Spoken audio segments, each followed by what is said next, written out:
जय हिंद। मैं सुनील यादव। एमपीपीएससी मुख्य परीक्षा 2022 पेपर नंबर 4 आपके सामने है। इसको देखते हैं, उसका थोड़ी सा विश्लेषण करने का प्रयास करेंगे, बिल्कुल संक्षेप में। ये पेपर आपको दिया हुआ, कुल इसमें 4 क्वेश्चन आए हुए हैं। पहली बात, क्वेश्चन नंबर 1 में आपको ये दिए हुए हैं 20 क्वेश्चन।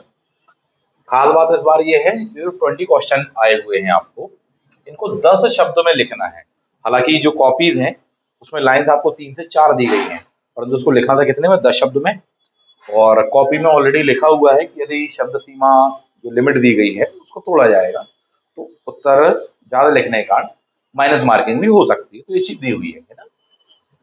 20 क्वेश्चन है, प्रत्येक का नंबर कितने हैं, 2 नंबर का है। तो 2 गुणित 20 टोटल 40 नंबर का क्वेश्चन नंबर 1 है। कौन कौन से क्वेश्चन है नजर मार लीजिए। प्लेटो के अनुसार इंद्रिय प्रत्यय ज्ञान क्यों नहीं है। एक लाइन में आपको समझाना बहुत हुआ तो 1.5 लाइन में, 2 लाइन में मान लीजिए।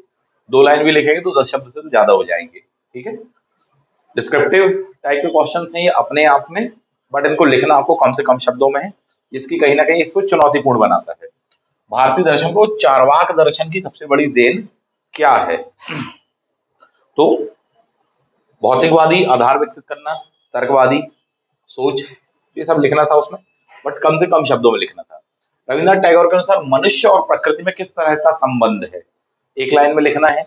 जैन दर्शन के 3 रत्न, तो ये कहलाता फैक्चुअल क्वेश्चन, उठा के सीधे आप लिख दिए 3 दर्शन कौन कौन से, 3 रत्न कौन कौन से हैं। ठीक है। सावित्रीबाई फुले एक समाज सुधारक के रूप में क्यों विशिष्ट है। थिंकर्स पर 1 से 2 जगह ही क्वेश्चन आए हैं, बहुत ही कम क्वेश्चन आए हुए हैं अपने आप में।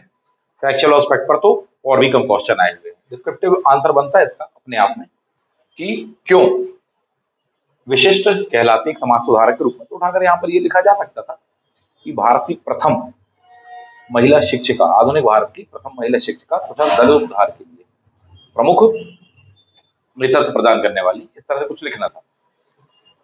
प्रबोधक संप्रेषण क्या कहलाता है, संवाद के माध्यम से किसी की मनोवृत्ति में परिवर्तन करना। पूर्वाग्रह तथा विधिकरण में क्या मूलभूत अंतर है। तो ये 2 पॉइंट आपको दिए हैं और उन 2 के बीच में अंतर लिखना, वो भी इतने कम शब्दों में, जिसको चुनौतीपूर्ण बना देता है। पूर्वाग्रह प्राय नकारात्मक ही होता है, जबकि विभेदीकरण नकारात्मक और सकारात्मक दोनों हो सकता है। मनोवृत्ति कैसे एक व्यक्ति के लिए अहम रक्षात्मक कार्य करती है। तो मनोवृत्ति के टाइप्स होते हैं, उनमें से एक टाइप ये वाला होता है कि मनोवृत्ति किस प्रकार से वर्क करती है। तो व्यक्ति जो कह देता कर देता है तो उसी चीज को वो जस्टिफाई करता है, ये वाली बात लिखनी थी वहां पर, एक लाइन। भावनात्मक रूप से बुद्धिमान व्यक्ति के क्या लक्षण होते हैं। ठीक है। प्राचीन अनुबंधन द्वारा मनोवृत्ति प्रदर्शन का परिवर्तन का एक उदाहरण प्रस्तुत कीजिए। नैतिकता क्या है, शासन में पारदर्शिता क्या है, संगठनात्मक सत्यनिष्ठा क्या है, नैतिक अवसंरचना क्या है, सार्वजनिक जवाबदेही के 3 मूलभूत सिद्धांत कौन से हैं। ट्रांसपेरेंसी इंटरनेशनल द्वारा दी गई भ्रष्टाचार की परिभाषा, कुछ खास ऑर्गेनाइजेशन के द्वारा दी गई परिभाषा पूछी गई है। यहाँ पर ट्रांसपेरेंसी इंटरनेशनल पूछा गया है। इसके पहले आपसे पूछा गया पेपर 2 में या 3 में वृद्धों की परिभाषा ऑक्सफोर्ड डिक्शनरी के अनुसार पूछा गया। तो ये क्वेश्चन रहे हैं। सीबीआई के संचालन के 3 मुख्य क्षेत्र कौन से हैं, घुमा के पूछा गया 3 मुख्य क्षेत्र, 3 विभाग नहीं पूछा गया है। यहाँ पर भी घुमाकर क्वेश्चन है, विसल ब्लोअर नहीं पूछा, विसल ब्लोइंग पूछा है। एक व्यक्ति होता है, एक प्रक्रिया होती है। भाई भतीजवाद क्या होता है, एक लाइन में बताना है इनको भी। नौकरशाही भ्रष्टाचार को स्पष्ट कीजिए। तो ये चीजें हैं, इसमें क्वेश्चन टफ नहीं है, लेकिन टफ का मिश्रण है। क्यों मिश्रण है, क्योंकि अगर यही क्वेश्चन आपको 50 शब्द या 100 शब्दों में लिखने के लिए कहा जाता तो आसान हो जाता, लेकिन यही क्वेश्चन का आंसर जब आपको कहा जाएगा कि एक लाइन में लिखिए, 10 शब्द में लिखिए, तो ये चुनौतीपूर्ण इसको बना देता है। ज्यादा लंबे हो जाएंगे, डिपेंड करता है एग्जामिनर के मूड के ऊपर, हो सकता है उस बात के नंबर भी वो काट दें। और दूसरा पॉइंट इसमें यह भी है कि लिखा जरूर है 10 शब्दों में, उससे कंफ्यूजन होता है।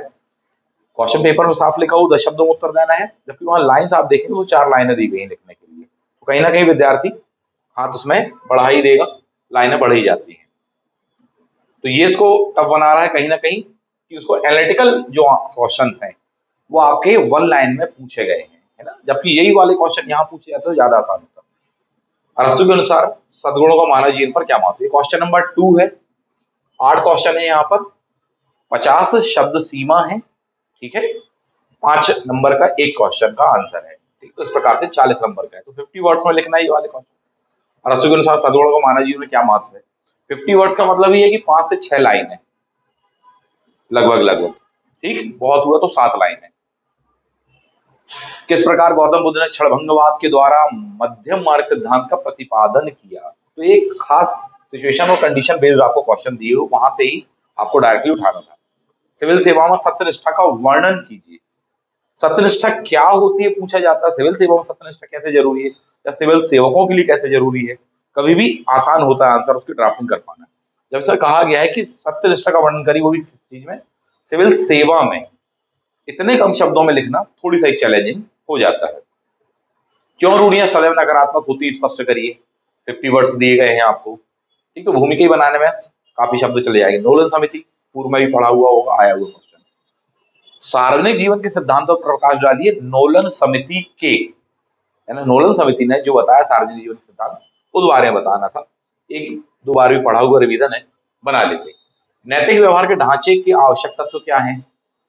इजी क्वेश्चन है, निबंधात्मक प्रकृति के क्वेश्चन है, परंतु वर्ड्स आपको 50 है। अल्ताफ के अनुसार भ्रष्टाचार के 7 प्रकार बताने थे। ठीक, सभी ने अलग अलग प्रकार बताया। इनने 7 बताए हुए हैं, किसी ने 27 बताए हुए हैं, संधारण समिति ने 27 बताए, किसी ने 40 बताए हुए हैं।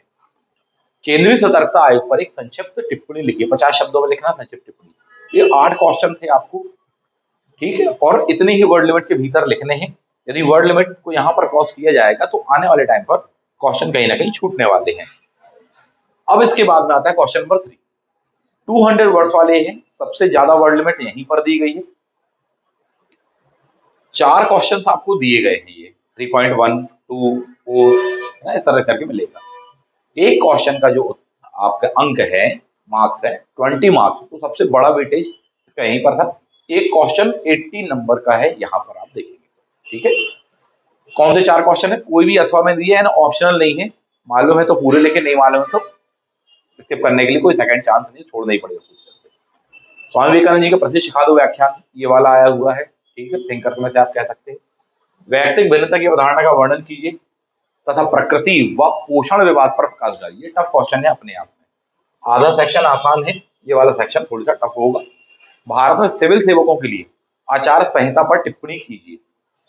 तो टिप्पणी करना है, अपने विचार बताने हैं, वहां पर भूमिका बनानी पड़ेगी पूरी पूरी। यहाँ क्या होता है सिविल सेवा आचार संहिता, क्या होती है, किन किन देशों में किस तरीके से उसको लागू किया गया है, कहीं पर संविधान के तहत लागू की गई है, किन देशों में रीति रिवाज परंपरा इत्यादि से, फॉर एग्जाम्पल इंग्लैंड वगैरह। ठीक है, भारत के संदर्भ में अलग से गाइडलाइन जारी की गई है, उसके अंतर्गत क्या क्या आते हैं, इन चीजों को यहाँ पर बताना था। और उसके बाद में उसको बताना था कि साहब जी भारत में क्या कैसी व्यवस्थाएं हैं। अगला क्वेश्चन है, एक भ्रष्टाचार मुक्त भारत संभव है? चर्चा कीजिए। डेफिनेटली संभव है, भूमिका बन जाती। भ्रष्टाचार क्या है, भारत आज उस समस्या से ग्रसित है, किन किन क्षेत्रों में है, कितने टाइप का होता है, क्यों होता है, समाधान ये हैं। और यदि इन समाधानों को पूरी दृढ़ निष्ठा, पूरी इच्छा शक्ति के साथ में पूरे देश भर के नागरिक और सभी लोग प्रयास करें तो निश्चित रूप से भ्रष्टाचार मुक्त भारत बनाया जा सकता है। तो ये संभव है चीज, है ना। कुछ इस प्रकार से आपको कंक्लूड कर देना था। Question number 4। क्वेश्चन नंबर 4 आपको केस स्टडी दिया हुआ है, इसमें आप गौर करेंगे। क्वेश्चन नंबर 4 में 2 दिए हुए हैं आपको केस स्टडी। क्वेश्चन नंबर 4.1 है, उसके बाद में आएगा 4.2। 4.1 में जो आप देखेंगे 5 क्वेश्चन दिए होंगे, 4.2 में भी आपको ऐसे ही 5 क्वेश्चन मिलेंगे। इन क्वेश्चन के आंसर जो लिखने 100 वर्ड्स में लिखने थे, और आपको 5 क्वेश्चन दिए हुए हैं, 4-4 अंकों का होने वाला है ये। इस प्रकार से आपके 20 मार्क्स का ये क्वेश्चन होता है। तो ये बड़ा ऑड था थोड़ी सा ये चीज। रीजन उसकी ये है, देखिए क्वेश्चन नंबर ये 4 है, और उसके बाद में आपको 4 में 4.1 4.2 है ना, ये वाले, यानी 1 के अंदर में 1 2 3 4 5 ए दिए हैं। ठीक, और उसके बाद में अगेन क्वेश्चन नंबर 4 ही है, लेकिन 4.2 है, केस स्टडी दी है, और यहां पर ये उसके 5 क्वेश्चन दिए, 1 2 3 4 5 ऐसे करके आपको दिए हुए हैं।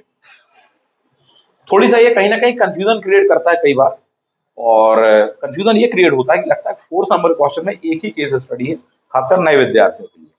और दिमाग में टाइम पीरियड को लेकर ये होता है कि हाँ आखिरी मुझे एक केस स्टडी लिखनी है, और धोखा हो गया वहां पर। बाद में देखा कि हाँ आधे घंटे बचे हुए हैं, आखिरी में लिखने का सोचा था, आधे घंटे 15 मिनट जो भी टाइम बचा हुआ है बाद में देखा तो अरे नहीं, 2 केस स्टडी लिखने हैं, 5 क्वेश्चन नहीं बल्कि 5 दूनी 10 लिखने हैं, तो ये चीज हो जाती। एक सॉल्यूशन इसमें ये हो सकता था कि इसको क्वेश्चन नंबर 4.1 और 4.2 करने की बजाय ये होना ज्यादा बेहतर होता कि क्वेश्चन नंबर 4 ये है case study number 1, question number 5, यानी 4.2 की जगह 5 आ जाता, बस ये होता तो थोड़ी सा आसानी हो जाती, दिमाग में ये रहता कि हाँ ये चीजें अलग अलग है क्वेश्चन, और ये इतने क्वेश्चन टोटल दिए, इतने क्वेश्चन बाकी है। ये 4.1 4.2 इन सब में कई बार कंफ्यूजन हो जाता है, कुछ विद्यार्थियों इसके कारण भी छूट जाता है पेपर। क्यों? क्योंकि धोखा ही हो जाता है कि लगा कि हाँ सिर्फ एक ही लिखना बाकी है क्वेश्चन, या एक ही केस स्टडी करना बाकी है, परंतु वो 2 निकली। ठीक है, केस स्टडी किस प्रकार से आपको दी हुई है, केस स्टडी नंबर 1 से देखते हैं अपन।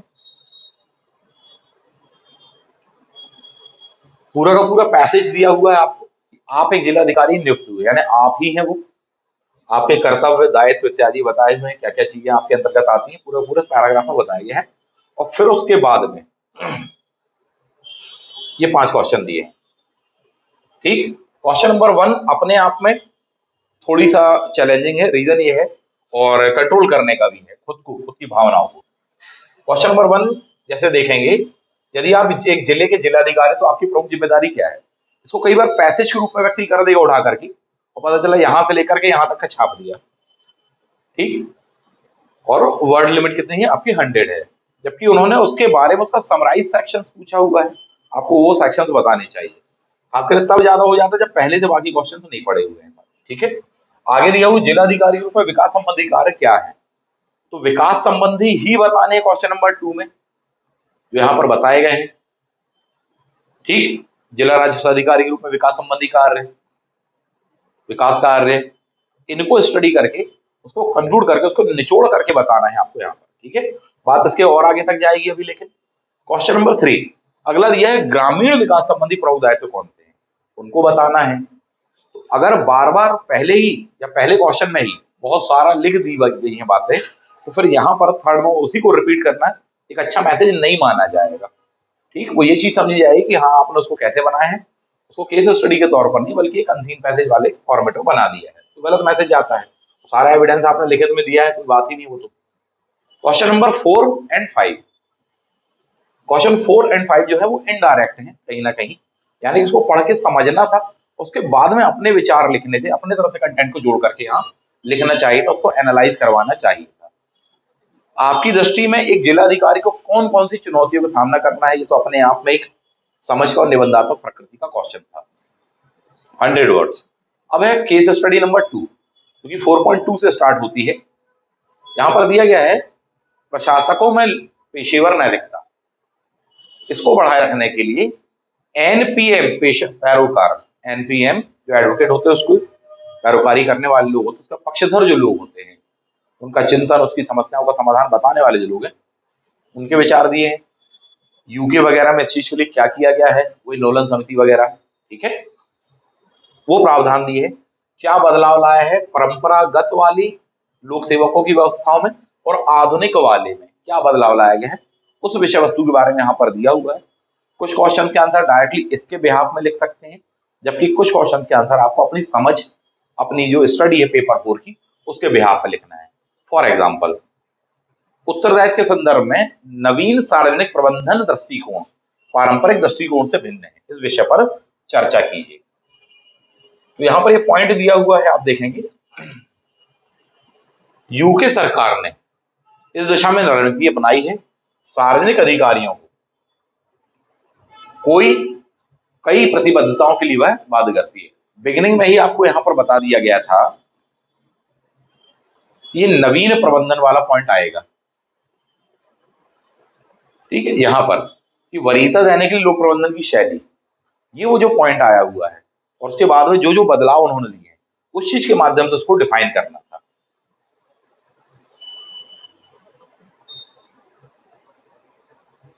तो उत्तरदायित्व के संदर्भ में नवीन सार्वजनिक प्रबंधन दृष्टिकोण पुराने वाले से कैसे भिन्न है, ये बताएंगे कि बिल्कुल पेशेवर जो लोक सेवक होते हैं उस तरीके से कार्य करना, ग्राहकों को एक नए डायमेंशन में लेना कि बोले साहब जी ग्राहक जो जो सेवा प्राप्त करने वाले नागरिक हैं उनको बिल्कुल इस तरीके से जैसे वो किसी उद्योग में, किसी इंडस्ट्रीज वगैरह में, शॉप में आगे दुकान है उनको हाथों हाथ लेना, ये वाली बातें थी।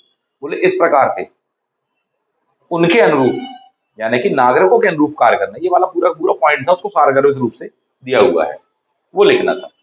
और पुरानी वाली धारणा से बिल्कुल ये भिन्न है। क्यों? क्योंकि उसमें प्राथमिकता क्या होती है, केवल कार्य की समाप्ति करना समयबद्ध रूप से। यहाँ पर क्या है कि व्यक्ति की, नागरिक की संतुष्टि है यहाँ पर, है ना। नैतिकता और मूल्यों के आपसी संबंध पर चर्चा करिए, ये मन से बना सकते थे। भ्रष्टाचार से निपटने के लिए नैतिकता और प्रशासन एक दूसरे के पूरक है, ये भी पैसेज पढ़ने के बाद में थोड़ी बहुत उसका रेफरेंस लेके अपने मन से लिखना था। नैतिकता और मूल्य प्रशासन के कामकाज को कैसे प्रभावित करते, कुछ पॉइंट ऊपर दिए हुए हैं, उस बेहात में लिख सकते थे, बाकी लेकिन अपनी तरफ से जोड़ना था। ये तो बिल्कुल ही अलग ही कंटेक्स्ट में दिया हुआ है। कृषि बिल 2020 के संबंध में सरकार को किन नैतिक दुविधाओं का सामना करना पड़ा, तो ये आपको क्वेश्चन दिया हुआ है। इस प्रकार से ओवरऑल जो क्वेश्चन पेपर था, 2-3 पॉइंट्स उसमें मैंने जैसा कि बताया, चाहे क्वेश्चन नंबर 4 और क्वेश्चन नंबर 5 उसको दे देने की वाली बात मैंने कही, एक पॉइंट ये है। दूसरा ये कि अगर जो 200 वर्ड्स वाले आंसर हैं और 100 वर्ड्स वाले हैं, यदि वहां पर समय प्रबंधन सही नहीं रहा तो बाद में फिर क्वेश्चन पेपर छूटने की संभावना होने वाली है। तीसरा पॉइंट उसमें यह है कि अगर पहले क्वेश्चन नंबर 3 और 4 लिखा हुआ है जिन्होंने, विशेषकर इस बात को प्रश्रय देते हुए कि बड़े आंसर लिखने हैं और बहुत अच्छे से व्यवस्थित बना करके लिखेंगे, तो वहां पर अगर ज्यादा टाइम चला गया तो भी चुनौती हो जाती है कि बाद में क्वेश्चन नंबर 1 और 2 का आंसर देने में समय कहीं ना कहीं कम पड़ता और गुणवत्ता कहीं ना कहीं उससे प्रभावित होती है। लेकिन ओवरऑल यही कहेंगे कि पेपर कोई बड़ा नहीं था, पेपर जितना टाइम दिया गया था उसके हिसाब से था। एवरेज स्पीड भी मेंटेन की जाए तो आराम से उसको लिखा जा सकता है, बशर्ते एवरेज स्पीड हो, प्लस जो वर्ड्स लिमिट है उन बातों को ध्यान में रखते हुए अच्छी शैली में सारगर्भित बातों को लिखा जाए। तो ये इस पेपर का ओवरऑल पहलू रहा है। मेरा मानना यह है कि सरल और कठिन दोनों का ही ये मिश्रण है अपने आप में। सरल ऐसे हैं कि कोई क्वेश्चन बहुत इतना स्पेशली पूछे गए हैं कि बोले कभी सुने ही नहीं, और कठिन ऐसे हैं कि कई ऐसे क्वेश्चंस पूछे गए हैं जिनको कम शब्दों में उत्तर देना है, जबकि उनके आंसर थोड़े से लंबे बनते। थोड़ी सा ये भी है कि थिंकर्स इतने सारे विद्यार्थी पढ़ के आए होंगे और जो थिंकर्स बहुत ही कम या ना के बराबर पूछे, ना के बराबर, यानी उनका दर्शन वगैरह को इतना क्लैरिफाई नहीं किया गया। आप खुद ही देखेंगे तो स्वामी विवेकानंद जी पर आया है और एक आध क्वेश्चन, 2 क्वेश्चन बस और आए हैं, परंतु कोई डिस्क्राइब करने वाला नहीं आया वहां पर। तो ये कहीं ना कहीं थोड़ी सा बैलेंस बिगड़ता लगा कि फर्स्ट यूनिट में से उतना नहीं आया जितना संभावना थी या जितना सोचा हुआ था, जिस तरह से सोचा हुआ था, तो ये चीज लग सकती है। बाकी ओवरऑल एक ये जो पेपर है बड़ी मिली जुली प्रकृति का कहेंगे। टाइम मैनेज कर लिया जिन्होंने, और जिन्होंने सही तरीके से वर्ड लिमिट को फॉलो करते हुए स्पीड मेंटेन कर ली, थोड़ी बहुत भी तैयारी है, पूरा सिलेबस जिन्होंने पढ़ा हुआ है उसको अच्छे से लिख लेंगे और अच्छे नंबर मिलने चाहिए। सबसे ज्यादा जो कठिन क्वेश्चन इन पूरे पूरे क्वेश्चनों में है, वो क्वेश्चन मैं आपको बता दूं, क्वेश्चन नंबर 1 है। यानी क्वेश्चन नंबर 1 में जो 3 मार्कर्स क्वेश्चन आए हुए हैं, सबसे बड़ी चुनौतीपूर्ण सिर्फ और सिर्फ यही है। पहला, तो इसे डायरेक्टली सुना ही नहीं, पहली चुनौती। दूसरी चुनौती ये है कि मैक्सिमम क्वेश्चन इसके जो है वो डिस्क्रिप्टिव प्रवृत्ति के हैं, यानी अगर उनमें जगह ज्यादा हो तो उसका आंसर लिख सकते हैं, लेकिन अगर कहा जाए 10 शब्दों के अंदर में लिखना, तो या तो शब्द ज्यादा हो जाएंगे या फिर बात पूरी नहीं आ पाएगी। तो ये चीज मैनेज करना एक बहुत बड़ी चुनौती थी इस पेपर में, और पूरे पूरे क्वेश्चन पेपर में खासकर क्वेश्चन नंबर 1 जो था वो सबसे आगे या अलग ही प्रवृत्ति का था, ऐसा मुझे लगता है ना। बाकी जैसे भी आपके विचार हो और जो भी लगा हो उसका सिनेरियो आपको तो बताइएगा। भविष्य में जिन विद्यार्थियों को देना है ये वाला पेपर, मेन देना है, उनके लिए सजेशन में देना चाहूंगा कुछ। पहला सजेशन, शुरुआत कहीं से भी आप कर सकते हैं, वो आपकी मर्जी की बात है। मेरा सजेशन ये है कि पहले जो ज्यादा नंबर के क्वेश्चन, क्वेश्चन नंबर 3 सबसे पहले आपको बनाना चाहिए, क्वेश्चन नंबर 4 आपको सबसे पहले बनाना चाहिए, यानी पेपर आपको वहां से चालू करना चाहिए। पहले 3 बनाएंगे क्वेश्चन, तो उसके बाद में क्वेश्चन नंबर 4 सॉल्व करेंगे, फिर आपको आना चाहिए किस पर, 1 एंड 2 पर। ये होना चाहिए। वर्ड लिमिट का ध्यान रखना चाहिए। शुरुआत में जब लिखते हैं तो शुरुआत के 1 घंटे 1.5 घंटे तक मान के चलो कि बहुत अच्छी हैंड राइटिंग मेंटेन करने के चक्कर में वहां पर स्पीड हो जाती है कम, प्लस वर्ड्स जो होते हैं थोड़ी से ज्यादा हो जाते हैं, क्योंकि थोड़ी सा भावुक भी हो जाते हैं, यहाँ लिखते चले जा रहे, बोले और अच्छे से एक्सप्लेन कर दो और अच्छे से समझा दें। जो 200 शब्दों में लिखना है आपको अधिकतम, यानी 180 में भी छोड़ सकते हैं, 190 में भी छोड़ सकते हैं, फिनिश कर सकते हैं उसको। अधिकतम 200 शब्दों में फिनिश करना ही है। वहां पर वर्ड लिमिट क्रॉस होते होते 220, 40, 50, 60 के आसपास में पहुंच जाती है। और फिर बाद में इसकी जो समय और ऊर्जा चली गई आपकी, बाद के क्वेश्चनों को प्रभावित करता है। तो ये नहीं होना चाहिए, इस बात का विशेष ध्यान रखना चाहिए। ठीक है। और पेपर काफी कॉन्सेप्चुअल है, फैक्चुअल क्वेश्चन पेपर इसको नहीं कहेंगे। इसके लिए आपको बहुत अच्छे से, बहुत अच्छा कंटेंट आपको पढ़ना पड़ेगा, अच्छा मार्गदर्शन चाहिए आपको, प्लस समझ विकसित करनी पड़ेगी।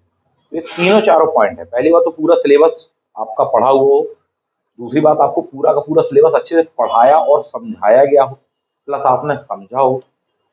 तीसरा, यदि समझा है तो उसके प्रति आपने कुछ कॉन्सेप्ट, कुछ थॉट्स विकसित कर लिए हों, क्योंकि कई क्वेश्चन ऐसे आ रहे हैं जिनके आंसर आपको कहा जाए 50 शब्द या 100 शब्द में लिखने के लिए, आराम से लिख दो, परंतु जब वही बात कही जाएगी सिर्फ एक लाइन में, 10 शब्दों में लिखो, तो वहां पर व्यक्ति या तो गुणवत्ता से समझौता करेगा और या फिर वर्ड लिमिट को क्रॉस करेगा, और जिसमें दोनों में ही नुकसान होने वाला है। तो ये चीजें होना बहुत ज्यादा जरूरी है। और बहुत जल्दी इसके पश्चात में मुख्य परीक्षा का बैच अपने पास में स्टार्ट होने वाला है, जो कि मार्च में होने वाली है, और पूरी संभावना है कि मार्च में वो हो जाएगा। जो विद्यार्थी मुख्य परीक्षा का बैच ज्वाइन करना चाहते हैं, और स्पेशली पेपर 3, पेपर 4, पेपर 5 के लिए तो कर ही लेना। ये वो सेक्शन कहलाते हैं जो कि डीसी और डीएसपी बनाते हैं साथी, जिनके ये स्ट्रांग होते हैं वही सबसे ज्यादा मार्क्स उठाते हैं। इस बात को आप समझ लीजिए। ठीक है। पेपर 3 से स्टार्ट होगा अपने यहाँ, या 4, इन दो में से किसी एक से ही स्टार्ट होगा। जो भी ज्वाइन करना चाहते हैं संपर्क कर सकते हैं। मिलते हैं आप सभी से नेक्स्ट वीडियो में। और प्रारंभिक परीक्षा जो 28 अप्रैल को होने वाली है, बहुत जल्दी उसमें आपको पोस्टों की संख्या में वृद्धि की जानकारी मिलने वाली है। तो ये काफी हेल्पफुल है। और उसका बैच भी अपने पास में, डेडिकेटेड बैच प्रीलिम्स का स्टार्ट हो चुका है, जो कि ऑनलाइन और ऑफलाइन मोड पर है। आप चाहें तो संपर्क कर सकते हैं। मिलते हैं आप सभी से नेक्स्ट वीडियो में। Thank you. जय हिंद।